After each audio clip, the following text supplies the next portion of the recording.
পশ্চিমবঙ্গের রাজনীতিতে উন্নয়ন এবং কর্মসংস্থান এই শব্দ দুটি সবচেয়ে বেশি ব্যবহৃত এবং সম্ভবত সবচেয়ে বেশি অবহেলিত। প্রতি 5 বছর অন্তর অন্তর যখন ভোটের ঢাক বাজে, তখন রাজপথ ভরে যায় স্লোগানে।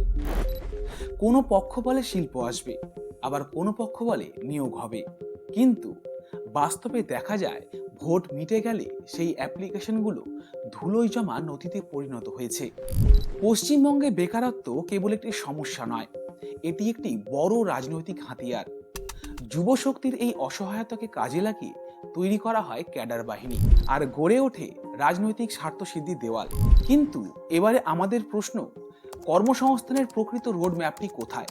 কেন বড় বড় বিনিয়োগকারীরা আজও বাংলার মাটিতে পা রাখতে দ্বিধাবোধ করছেন?